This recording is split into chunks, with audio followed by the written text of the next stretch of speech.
بسم اللہ الرحمن الرحیم۔ آپ حضرات کے سامنے میاں بیوی کے تعلق سے کچھ مسائل پیش کر رہا ہوں۔ سائل نے سوال کیا ہے کہ مفتی صاحب، ایک شخص اپنی بیوی کو اس کی ماں کی طرف منسوب کر کے گالیاں بکتا ہے، اور گالیوں کا مفہوم جو ہوتا ہے معاذ اللہ اعوذ باللہ وہ یہ ہوتا ہے کہ میں تمہاری ماں سے ہم بستری کروں وغیرہ وغیرہ اس طریقے سے، تو کیا ایسی گالی بکنے کی وجہ سے بیوی ہمیشہ کے لیے حرام ہو جائے گی یا پھر نکاح فاسد ہو جائے گا؟ کیا حکم ہے شریعت کا؟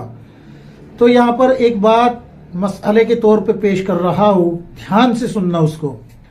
اگر سائل جو ہے جس نے سوال کیا ہے، اگر وہ یہ اقرار کر لیتا ہے کہ اس نے اپنی ساس کے ساتھ یہ فعل کیا ہے، یعنی کہ ہم بستری والا، تو پھر تو اس پہ بیوی ہمیشہ کے لیے حرام ہو گئی۔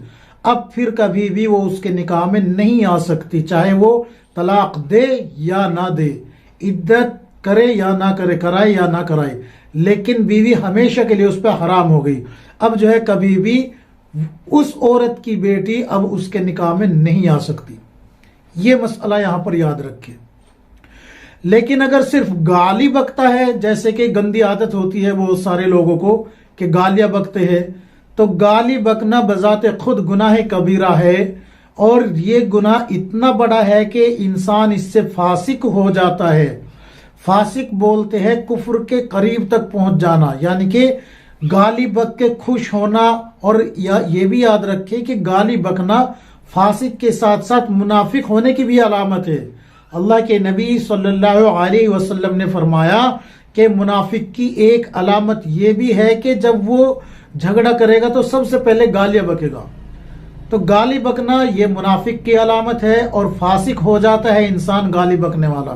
لہذا اگر اس نے صرف گالیاں بکی ہے تو نکاح تو نہیں ٹوٹا، بیوی تو حرام نہیں ہوئی، لیکن بندہ گالی بکنے کی بنیاد پہ فاسق ہو گیا، اس کے اندر نفاق کا ایک سمٹمز پایا جاتا ہے، ایک جراثیم موجود ہے۔ اگر اس کے علاوہ اور ایسے نہیں ہے، جیسے کہ جھوٹ بولنا یا پھر جو ہے امانت میں خیانت کرنا، یہ سارے جو ہے نفاق کی بیماری ہوتی ہے۔ لیکن اگر وہ صرف جو ہے گالی بک رہا ہے تو نفاق کا ایک سمٹمز اس کے اندر پایا جاتا ہے، اس سے نکاح تو فاسد نہیں ہوا لیکن فاسق ہو گیا یہ بندہ۔ لہذا اس کو سنبھل جانا چاہیے اور توبہ کرنی چاہیے۔ اس بندے کے اوپر توبہ لازم ہے، اور ساس چونکہ ماں کا درجہ رکھتی ہے، اگر یہ اپنی ماں کے لیے گالی برداشت نہیں کر سکتا تو پھر اپنی ساس کو بھی یہ گالیاں نہیں نکال سکتا، بیوی کو بیچ میں لے کے بھی اور بغیر بیوی کو بیچ میں لیے بھی۔ اور یاد رکھو، بیویوں کو گالی بکنا یہ کس کی علامت ہے؟ یہ مسلمان کی علامت نہیں ہے۔ اللہ کے نبی صلی اللہ علیہ وسلم نے فرمایا کہ تم اللہ سے اپنی بیویوں کے حقوق کے بارے میں ڈرو، روز قیامت ان کے حقوق کا مطالبہ آپ سے ہوگا۔ لہذا یہ گالی بکنا حقوق کو ضائع بھی کرنا ہے، اس سے اجتناب کرے، بچے، اور اللہ کے سامنے توبہ کرے، اللہ کے سامنے روئے گڑ گڑائے، اور بیوی سے بھی جو ہے معذرت کرے، معافی مانگے۔ یہاں معافی مانگ لینے سے کوئی یہ نہیں ہوگا کہ بھائی کمزور ہو جائے گا، گھٹ جائے گا۔ اللہ کی قسم اگر روز قیامت معافی مانگے گا اور بیوی نے معاف نہ کیا تو پھر جو ہے جب تک جنت میں نہیں جا پائے گا، جب تک کہ بیوی معاف نہیں کرے گی۔ لہٰذا ایسے فعل سے، ایسی الفاظ سے، گالیوں سے اجتناب کرے، بچے، اور قرآن و سنت کے مطابق زندگی گزارنے کی کوشش کرے، علماء کی مجلس میں بیٹھا کرے۔ اللہ تبارک و تعالی ہم سب کو کتاب و سنت کے مطابق زندگی گزارنے کی توفیق عطا فرمائے، آمین یا رب العالمین۔ یہ جو تمام مسائل میں نے بتایا آپ کو، آپ اس کتاب کو اٹھا کے دیکھیے،